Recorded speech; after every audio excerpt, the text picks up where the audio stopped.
Vamos lá, meus irmãos, continuando aqui nossa quinta aula, Teologia Sistemática 1, Bibliologia, parte B. Então, pastor, leia para nós, na página 52, a gente vai bem rápido agora, veracidade das Escrituras. Leia apenas o que está em negrito e a gente vai gastar alguns minutos debatendo. Perfeito. Deus não pode mentir nem falar com falsidade. Ótimo, vocês concordam com isso? Sem Tem dúvida. dúvida sobre essa questão? Nenhuma. Tá bom, e então quando, por exemplo, lá em Gênesis, logo depois do dilúvio, Deus se arrepende de ter criado o homem. E aí vem o dilúvio. E agora? Nós não tínhamos lido em Números 23, 19, que Deus não é homem para que minta e filho do homem para que se arrependa? Mas Deus se arrependeu de ter criado o homem e manda o dilúvio. E agora? Ih, pastor, peraí. Deus não pode mentir nem falar com falsidade. Como que a gente vai entender aquele texto? Tecnicamente, não quer dizer que Deus se arrependeu, né? Tecnicamente, aí, o texto no original, pelo que já estudei, pisou no coração de Deus, mas a palavra não é arrepender no sentido humano. Exatamente, Júnior. No original tem essa conotação. Para traduzir para o idioma, você precisa de usar a palavra mais próxima, que é arrependimento, no nosso caso, no nosso vocábulo. É que nem, por exemplo, a palavra saudade. Para nós é uma palavra muito fácil de ser entendida. Mas para muitas culturas não é fácil de entender o que é saudade. Só tem no nosso idioma a palavra saudade. Só tem no nosso, Júnior? Só no nosso português. Eu acho... Saudade não existe muito. Não existe, mas eu achava que existiria, mas eram em poucos idiomas. Não, existe outras formas, mas para saudade, a palavra saudade, só no nosso idioma. Olha aí, isso eu já desconhecia. Tá vendo, irmãos? Como que você vai traduzir saudade num outro idioma? É as palavras mais próximas. Então, de fato, a veracidade das Escrituras, ou seja, tudo que ela diz, de fato Deus não é homem para que minta, nem filho do homem para que se arrependa. Se há alguma coisa que gere uma certa contradição, geralmente ou é uma questão de tradução, ou é uma questão de essa correspondência para a língua. Mas a Bíblia ela acaba interpretando a si própria. Tá bom? Alguma dúvida? Nenhuma dúvida? Tranquilo até aí, meus irmãos? O texto que o senhor mencionou, no original, como é que está exatamente? O senhor saberia me informar? Vamos lá para Gênesis, né? Então vamos lá. Vamos ver lá. Vamos pegar aqui My Bible. Fazer a lição de casa agora. Gênesis.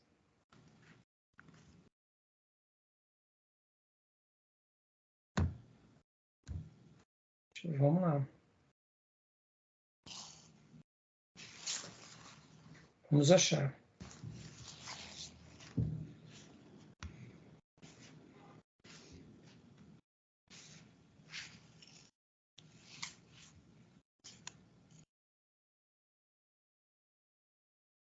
Aqui.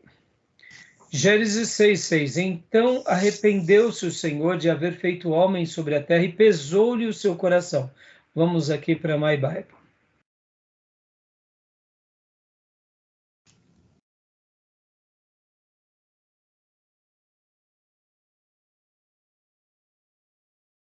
É que essa palavra, quando se faz a transliteração, pode ter vários significados. Estar arrependido, consolar-se, arrepender, sentir remorso, confortar, ser confortado. Em vários Nachan, momentos... Né? Como? Nachan, exatamente. E aí, olha só, ele vai trazer aqui no Nifal, no Piel, no Pual, no Hipipael, e aí ele vai trazer os sentidos, né? Estar sentido, ter pena, ter compaixão. Ou seja, em alguns momentos também os tradutores podem colocar ter compaixão. Então seria as derivações, por exemplo, pastor Johnny, no original, quando você tem uma palavra, aquela palavra, você vai entender perfeitamente, irmãos, perfeitamente. Eu estava, vamos supor, aqui no português, eu estava comendo com os meus filhos e não percebi que derramei café sobre a manga. E saí, levantei-me e peguei uma toalha suja de gordura e limpei a manga e ficou mais sujo. Bom, vamos interpretar, vamos traduzir no outro idioma. Que manga ele estava se referindo? Era a manga da roupa, não era a manga fruta. Mas é a mesma palavra também para outro episódio, para uma outra frase. Eu estava sentado na mesa e tinha sobre a fruteira uma manga. Meu filho me pediu manga e eu dei para ele. A mesma expressão, mas a construção, quando uma pessoa vai fazer a tradução, ela vai fazer uma tradução da Bíblia, ela tem que pegar todas essas construções. Por isso que muitas vezes não é fácil para um linguista. É muito difícil. Então ele pega e fala, opa, peraí, mas essa palavra, usando nesse contexto, com essas outras, nesse tempo verbal, é que nós não temos isso. Mas, por exemplo, no grego tem declinações e tem formas de compreender o grego, que é, você escreve ele no nominativo, no dativo, no locativo. No português não tem isso. Como assim, pastor? Por exemplo, no dativo, daquele lugar. Locativo, eu fui na padaria. Entendeu? No grego, quando você escreve, dependendo do que você quer dizer, você tem que colocar na construção, na declinação correta. No português, nós não temos isso. Então, as línguas originais, além de serem línguas mortas, porque já não são mais faladas, ainda tem todas essas construções, entendeu, pastor? Então, pode ver aqui, quando você usa essa palavra, que é Nacham, com Nifal, estar sentido, ter pena, ter compaixão, lamentar, sofrer, confortar-se, ser confortado. Então, você vê que aqui vai dando vários sentidos, apesar que nas outras declinações também. Mas, então, o arrependeu-se aqui tem a ver com esse ter pena, tem a ver com esse sentimento de pesar, de pesar no coração. Algumas pessoas, e aí aqui já entra uma teologia, uma leitura mais teológica, vai dizer que o arrepender-se aqui também tem a ver com Deus estava caminhando com o homem e Deus escolheu não mais caminhar. Vamos lá. Quando a gente fala assim, você se converteu? Sim, eu me converti. Você se arrependeu? Eu me arrependi. O que é o arrependimento? Teologicamente. É dar Mudança de rota. Mudança de rota. Então, aqui, também, teologicamente, quando nós fazemos uma leitura teológica, é uma mudança de rota. Então, Deus mudou a rota. De estar ali, ter feito o homem, de ter vivido com o homem, porque o homem passou a pecar muito, então ele mudou a rota. Podem ver que tem a ver também essa leitura. Por que tem a ver essa interpretação?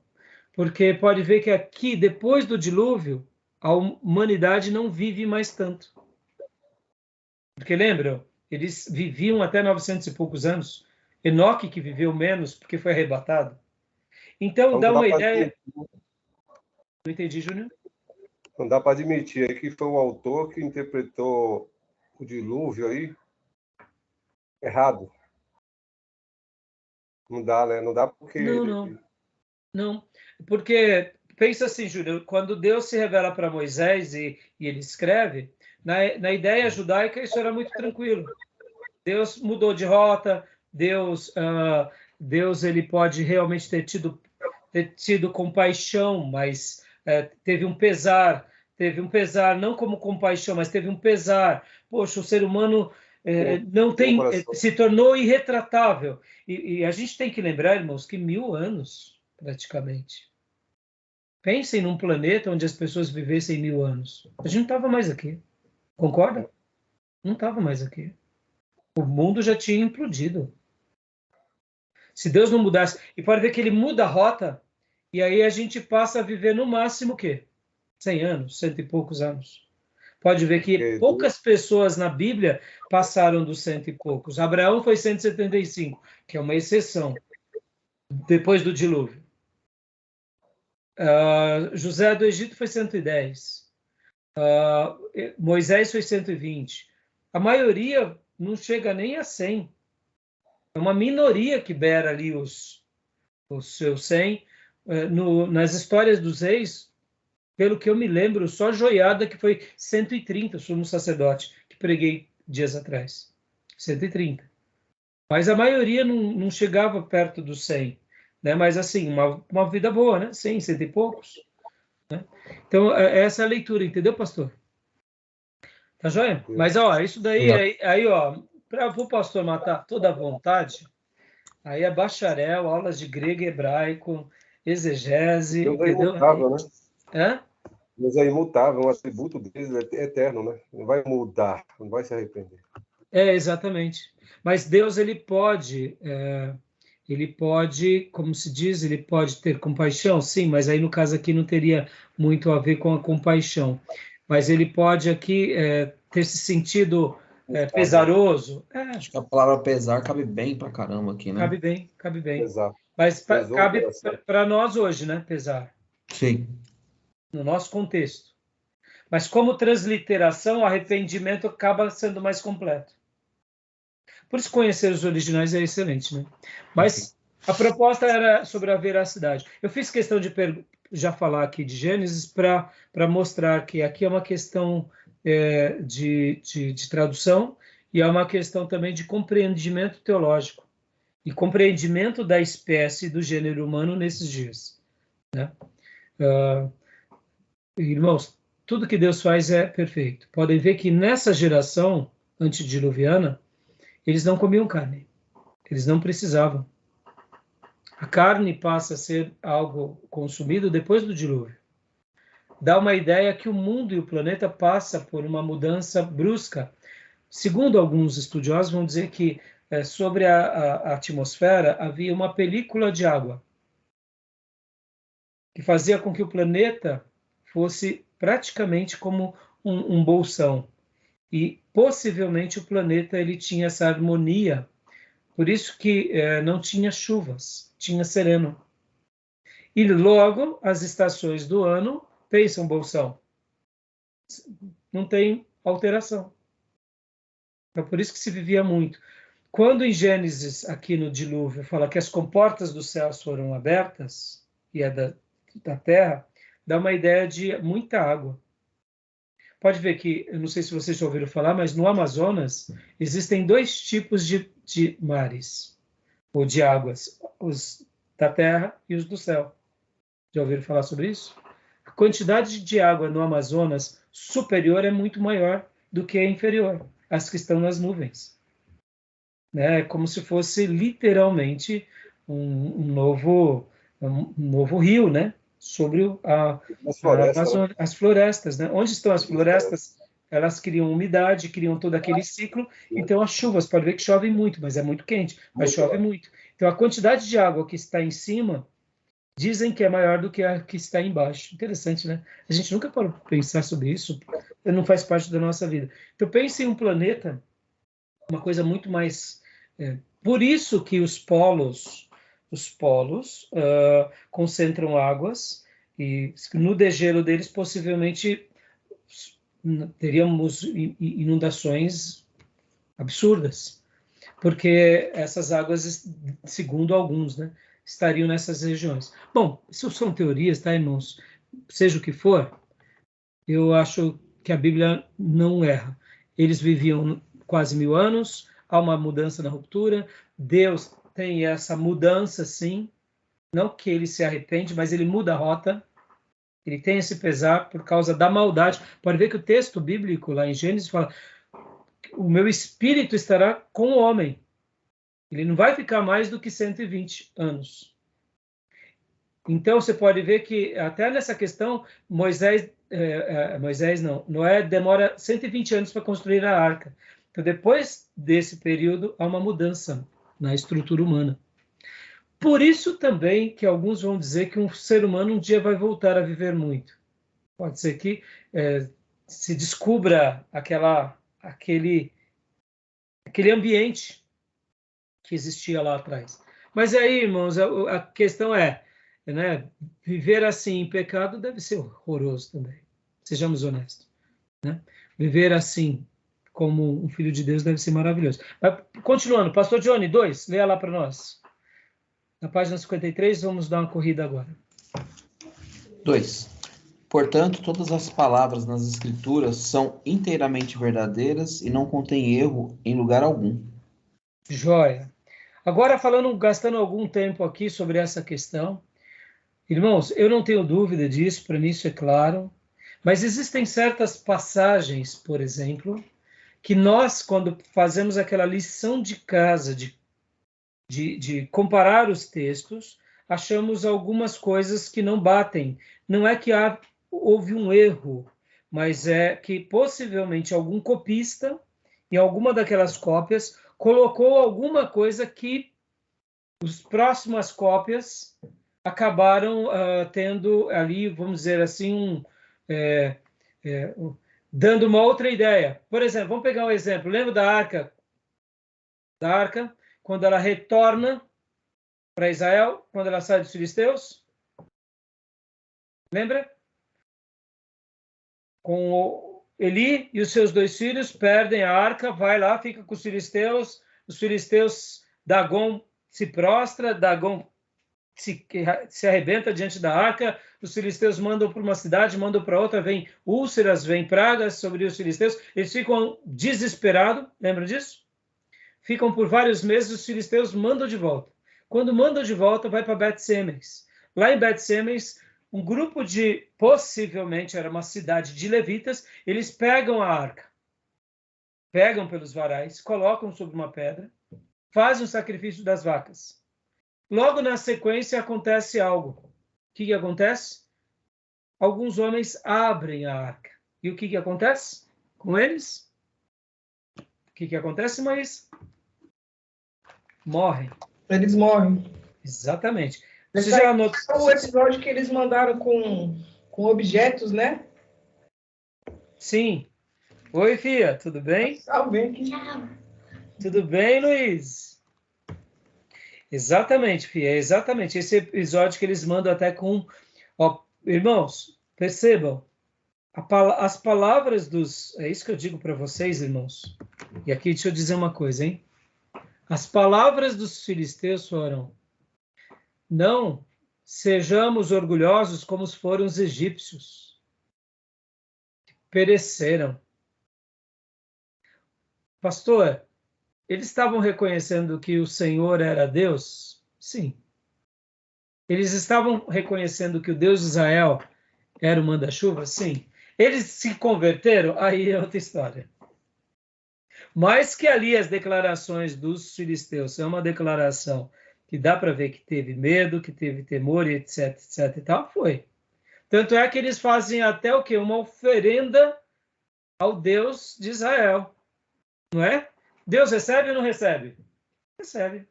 Para a praga? Para. Pastor, e se alguns filisteus foram salvos? Eu não sei. Lá no céu a gente vai saber. Eu só sei de uma coisa, eles deviam ter se convertido ao Deus de Israel, ter adorado lá no tabernáculo, quebrado os Dagon, concorda? Isso eu posso falar. Não fizeram isso, então eu não posso nem dizer que sim, nem dizer que não. Uma coisa eu sei, eles mandaram de volta, fizeram homenagem e não foram obstinados que nem os egípcios. Interessante, né? A gente não percebe. Mas quando a gente vai ler o texto, vamos lá. 1 Samuel 6, vamos ler esse texto também.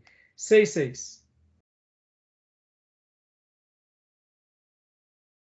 E depois 6:19. Quem achou pode ler.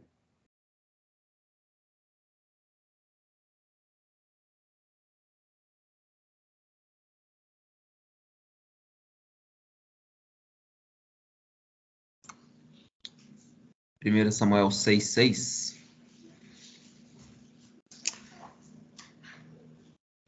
Por que ter o coração obstinado como os egípcios e o faraó?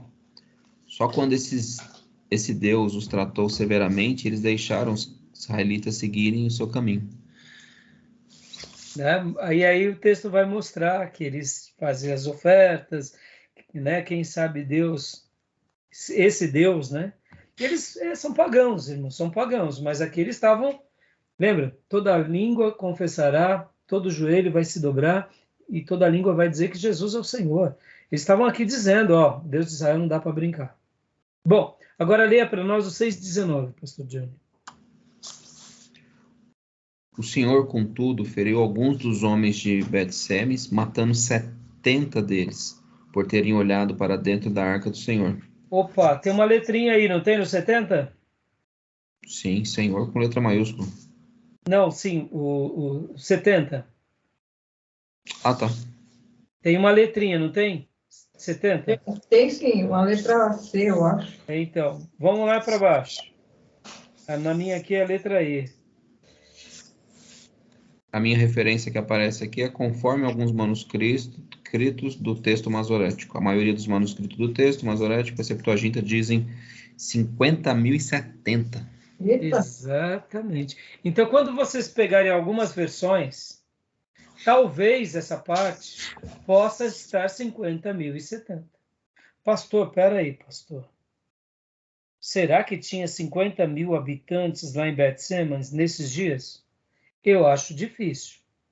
Mas e se foi de fato? Foram fazer uma festa porque a arca voltou. Todo mundo se reuniu. Vão lá e abre. Puf! Uma coisa eu sei, 70... O máximo eu não sei se foi. Os 70 foram. Agora, se foi 50.070, eu não sei. Mas alguns textos trazem 50.070. Então, voltando aqui para o capítulo, para a parte 2 do livro. Ó, portanto, todas as palavras das Escrituras são inteiramente verdadeiras e não contêm erro em lugar algum. Pastor, então como que o senhor acaba de mostrar um erro, mas e falar que não tem erro? Irmãos, é como a gente acabou de ler. Manuscritos. Quando o profeta escreveu, com certeza ele escreveu, vamos imaginar que foi 70? Porque aqui, quando você pega os livros para estudar, você vai ver que há uma correlação entre 70 e 50.070. É como se fosse uma pequena palavrinha que vira. Sabe quando... como que eu posso dizer, irmãos? Existem... o 100, o nosso 100. Número 100 e a palavra 100 de não ter. É tudo 100. Claro que se escreve de forma diferente, mas quem ouve se confunde. Então, seria mais ou menos isso aqui também. Quando o copista foi escrever, ele escreveu algo, e vocês têm que lembrar, irmãos, que para ter um erro assim, não era difícil, porque é uma cópia. Então, mesmo com todo o cuidado, alguns erros passavam. Mas não é erro na profecia. É erro, muitas vezes, de preservação. Eu vou passar... Eu estou construindo aqui um livro de 1 Samuel para o rei Josias. E aí eu, como escriba, escrevi errado. Acontece, pastor? Isso acontece. Tá bom? Mas não é com frequência que isso acontece, tá, irmãos? Eu fiz questão de mostrar uma das passagens. Mas isso acontece com frequência? Pois não. É tão raro isso, que isso isso acontece em qualquer literatura, tá, irmãos? Tá bom? Tudo bem? Ficou claro? Joia? Alguma dúvida? Vocês lembram de mais alguma outra coisa ou não? Eu só lembro que, ao ler o livro, esse exemplo aí, talvez não esse, mas outro, é destacado sobre os copistas. E o escritor fala que isso não altera a autenticidade do texto do sagrado. Isso Não muda, né? não influencia. Exatamente, Júlio. Um outro texto, irmãos, que sempre foi muito debatido também por essa questão de copistas, é Marcos capítulo 16. Não sei se vocês já ouviram falar sobre isso. Já ouviram ou não? Já? Então vamos pegar uma Bíblia, de preferência na NVI. ou melhor, atualizada, corrigida e fiel, ou revista e atualizada. Pega uma Bíblia, vamos ver se eu acho aqui. Deixa eu ver aqui, peraí, deixa eu pegar um.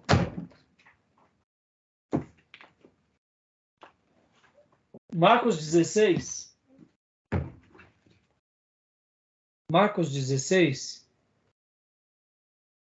Deixa eu ver o versículo de número.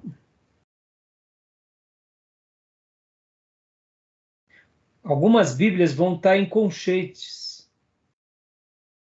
Essa porção. Alguns versículos. Aqui, ó. Eu estou nessa Bíblia minha, que é a... Deixa eu achar aqui para vocês, ó.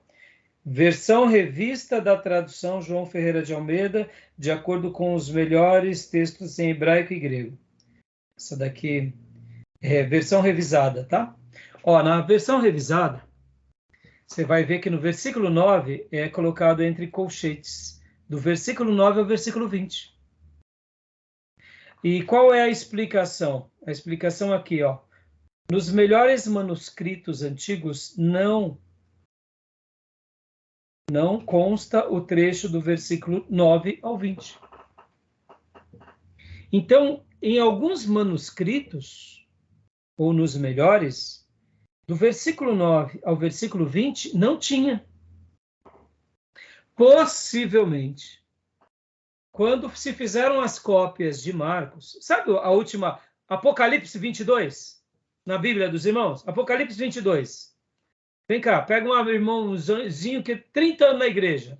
Apocalipse 22. Apocalipse acaba em que capítulo? Na Bíblia do irmãozinho lá, que tem a mesma Bíblia já há 20 anos. Entenderam? Acaba em que capítulo Apocalipse na Bíblia do irmão? Aquela Bíblia bem surrada. Acaba em Apocalipse capítulo 19, que as últimas páginas já se perdeu. Pastor pede para ler, perdi a Bíblia, perdi a página. Então pensem vocês, naquelas épocas antigas, que se fazia, possivelmente alguma coisa aconteceu nessa semelhança. Estou dando uma comparação assim bem fora, né? Até porque naqueles dias você tem que lembrar que tinha o pergaminho, tinha os rolos, mas depois também tinha o que? Os códices. Lembra o que eram os códices? Nós aprendemos? Códices eram o que? Os livros. Lembra disso?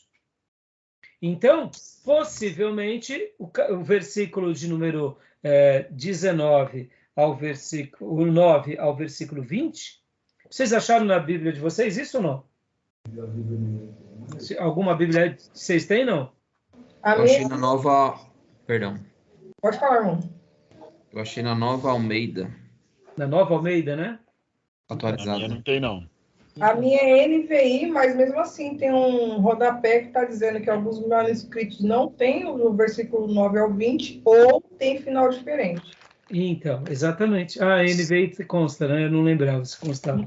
Mas é exatamente. Então, irmãos, isso não altera. Eu estou gastando esse minuto aqui com vocês, irmãos, porque essas serão dúvidas que virão. É verdade, mas está dizendo sim aqui. Então, para mostrar para vocês que isso não altera a veracidade, tá bom, meus irmãos? Tudo bem? Isso não altera, beleza? 3. Pode ler para nós, pastor. As palavras de Deus são o padrão definitivo da verdade. Isso eu acho que é o que eu mais trabalhei em todas essas 2 últimas aulas. Nenhuma dúvida, né, meus irmãos? 4. Algum fato novo poderia contradizer a Bíblia? E aí? Vamos lá, meus irmãos. E aí? Sobre esse ponto. Algum fato novo poderia... Acho que tentativas a gente sempre vai identificar, né? As de pessoas mal intencionadas. Mas a palavra é a verdade, então ponto. Contradizer... Fala, Júnior, pode falar, Júnior. O fato novo quer dizer, nós estamos hoje no século XXI, 2013, pode ser que daqui do ano 2030 apareça entre aspas, fato novo que queira arguir a palavra de Deus como uma palavra não sagrada, não... Entendeu? não como autoridade de Deus, divina. Né? Então, eu acredito que a gente vai ter isso, daqui a 30 anos vai fazer até tecnologia e coisa para querer se contrapor. E eu acho que ainda assim a palavra permanece. Não vai... Exatamente. Alguém quer falar mais alguma coisa, meus irmãos, sobre essa questão? A palavra... Os conceitos, né, que o pastor falou de começo, né, por conta dos conceitos hoje que são todos deturpados, que as pessoas podem querer alterar, né, mas desde o começo, eu creio que Deus vai preservar os remanescentes, né, para que a Bíblia continue sendo o que ela é. Gil? Não, eu iria acrescentar que a palavra ela é de origem divina, né? E tudo que Deus poderia falar para a vida do homem está aqui nas Escrituras Sagradas. E eu acredito que nada que, inclusive é uma citação do próprio autor aqui, né? Que nada que vinha a surgir poderá dizer que Deus falhou ou mentiu nas Escrituras. Joia. E sabe, irmãos, aí onde entra uma outra coisa. Por isso que nós estamos sendo treinados aqui, vocês, eu também, porque no momento que eu treino vocês, eu estou continuando na minha proposta de treinamento. Nós não podemos criar uma igreja para nós. É por isso que nós criamos uma igreja para o noivo. Nós não estamos criando uma igreja segundo a nossa imagem. Nós estamos levando pessoas juntamente conosco para que a gente se torne a imagem dele. Então, quando nós pensamos sobre isso, algum fato novo poderia contradizer a Bíblia? Não. Alguma coisa nova pode vir trazer questionamento, Pode. Vão surgir seitas, vão surgir homens ímpios, vão ter pressões, a história vai se repetir. Mas contradizer não, porque ela já está consolidada.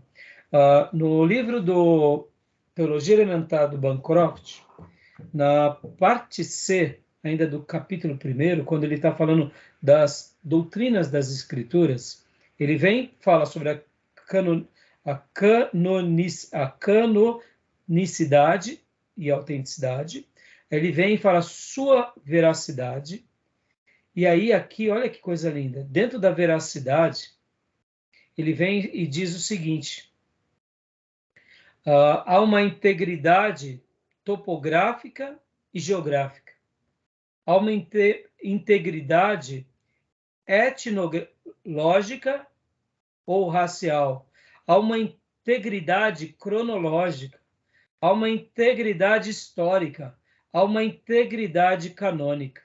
Olha, eu gostei, percebam, irmãos, ele está aqui colocando, dentro da veracidade, o ponto que ele trabalha como veracidade. Lembra, na minha primeira aula de hoje, que eu falei conceitos. Irmão, como isso é poderoso.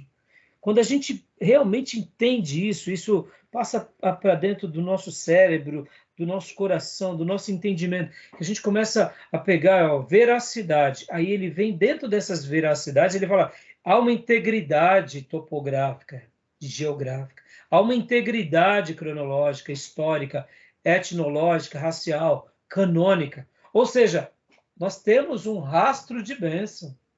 Podem acontecer o que for. Nesse período de 2000 anos de confecção, porque a gente pode pegar desde Abraão até o Apocalipse, então, desses 2000 anos de história do patriarca, que Deus se revela para ele por meio de uma revelação oral, e depois 1.500 anos de revelação escrita, há uma integridade que a história da humanidade marcou. E agora nós estamos 2000 anos depois, ou seja, desde quando Deus separa Abraão para nós, já são 4.000 anos. Há uma integridade. O diabo pode acabar com os judeus, os imperadores podem jogar cristão na arena, na história da igreja, papas podem destruir cristãos, seitas podem matar cristãos, e mil coisas podem acontecer, mas há uma historicidade, há uma integridade dentro disso, logo há uma verdade. Podem até querer matar todo mundo, mas não vai ter jeito. Por isso que, sobre essa pergunta, a gente descansa. E aqui volta aquilo que eu falei, de construir uma igreja não para nós. Percebam, quando a gente quer construir uma igreja que nos amassageie o ego, aí sim, aí pode ter alguma coisa que vai contradizer a Bíblia. Porque vai contradizer de alguma forma. Porque a igreja já não é para cumprir a vontade de Deus, é para cumprir a nossa vontade. E se eu estou criando uma igreja para cumprir as nossas vontades, aí a gente vai virar macedinho, a gente vai fazer profetada, porque aí o negócio é fazer a nossa vontade. É ganhar dinheiro, é ser rico. Aí a gente vai virar uma seita, porque é a nossa vontade. Então, quando a gente está querendo criar uma religião segundo a nossa espécie, aí vai contradizer a Bíblia. Vai mesmo. Aí não tem o que fazer. Né? Só assim. Mas se a gente quiser ser fiel, nada vai contradizer. Tá bom, meus irmãos? Beleza? Algum questionamento? Tranquilo? Então, para a gente concluir agora, leia para nós o D, pastor. As escrituras, em forma escrita, são a nossa autoridade final. Vamos lá, agora gastar alguns minutos nisso. Tá, pastor, o senhor falou, aqui o autor está defendendo em forma escrita, mas Deus não se revelou de forma oral? Foi. Deus não pode hoje também, de novo, se revelar de forma oral? Porque o profeta tal fala, já vi cura. Está entendendo? Olha a confusão. Deus se revelou no passado para Abraão de forma oral. Hoje o profeta ele é usado. Mas será que a profecia que o profeta está dando hoje, lá no grupo de oração das irmãs, ou naquela igreja tal, ou na nossa igreja, dá para se colocar essa profecia do irmão do lado da nossa Bíblia? Como mais uma profecia? Profecia do irmão muito consagrado. Por que não dá? Vamos lá, Gil, por que não dá? Bom, mas o irmão é profeta. Não, porque o cano já está fechado. A autoridade é da Bíblia. Fora da Bíblia. Mas tem base para isso? Tem alguma base na Bíblia para falar que está fechado? Tem? Se alguém tirar ou acrescentar... O próprio Deus disse isso. Acabou. O pastor lá pode ser o arcanjo. É verdade, pode falar. Paralítico andou, cego enxergou, mudo falou, surdo ouviu. Não, porque ele é homem de Deus, mas o dom de profecia que ele recebe é para essa geração, para algumas coisas que não é para todas as gerações. Pastor, mas e o testemunho dele? O testemunho vai ser bom, vai nos edificar. É aí onde nascem as seitas. Estão entendendo, irmãos? Ellen White correu no Ellen White. James Everett Smith. Exatamente. Estão entendendo? Bispo Macedo. Está entendendo? Vai sair na seita aí, ó. Vai colocando coisa a mais que não tem. Estão entendendo? Então, eu vou agora aqui. Vamos negar o dom de profecia? Não vamos negar o dom de profecia. É diferente, né? Totalmente Mas diferente. o dom de profecia, hoje, ele é um dom para trazer a vontade de Deus a algumas pessoas, algumas famílias, ou quem sabe é um povo, ou uma nação, ou quem sabe é o mundo. Não sou contra. Deus pode levantar uma pessoa hoje para dar uma mensagem para o mundo. Mas isso é para essa geração. Não significa que tem que ser considerado no mesmo ponto dessa profecia para todas as gerações. Lembra que Paulo escreveu várias cartas para vários lugares e não se perpetuou. Deus não quis. Por quê, pastor? Porque a soberania de Deus está além do apóstolo. Então, o que nós acreditamos? Que a revelação está fechada. Apocalipse 22 está fechado. Vamos colocar que Apocalipse não foi o último livro da Bíblia e sim o Evangelho de João. Não muda. Se essa palavra tivesse lá em Gênesis, tá bom, tá fechado. O que Deus revelou, tá feito. A igreja foi estabelecida. Podem ver que Deus separa, na pessoa de Jesus, apóstolos, e a igreja é fundamentada na doutrina dos apóstolos. Acabou. Isso nunca foi questionado em 2000 anos. É questionado pelas seitas, entendeu? Pode ver que até o catolicismo, ele vai começar a mexer isso em 1500 e pouco, que nem a gente aprendeu na última aula. Eles vão colocar os apócrifos para ser uma resposta por causa da reforma protestante. Mas nem os católicos foram tão tolos para fazer um acréscimo. Eles acabam fazendo com muita sutileza da tradição. E aí eles tentam se impor com os apócrifos, porque foi uma maneira de dizer, não, as indulgências têm respaldo, sim. Está aqui, ó, nos apócrifos. Você tira o céu pela culatra, nem eles leem os apócrifos. Eles sabem disso. Manter a autoridade, né? Só para foi a cartada, né, da igreja. Então, irmãos, ficou claro isso? Ela é a nossa autoridade final, irmãos. E é ela que organiza a igreja. E é em cima da igreja que todos nós estamos. A gente vai aprender em eclesiologia que não é o pastor que fica sobre a igreja. A igreja está sobre todos nós e sobre a igreja, que é a revelação de Deus, ou o mistério que estava oculto, que é a noiva. Que o grande mistério é Cristo e a sua noiva. Então, o grande mistério é Cristo e a sua noiva. Pode ver.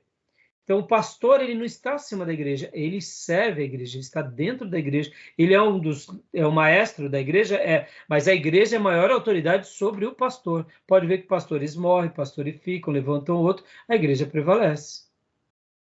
Porque ela é o corpo. É interessante isso, né, irmãos? Aonde as seitas ou ensinos errados, pode ver que a figura do líder está sobre a igreja, né? Pode ver. Não ele está debaixo.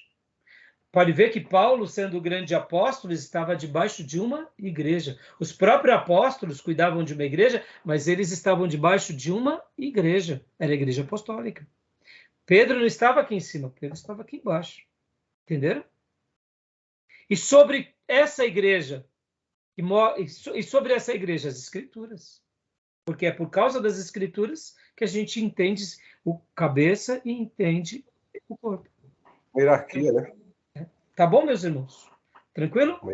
Vamos agora para o próximo capítulo para a gente encerrar. Pastor, oi.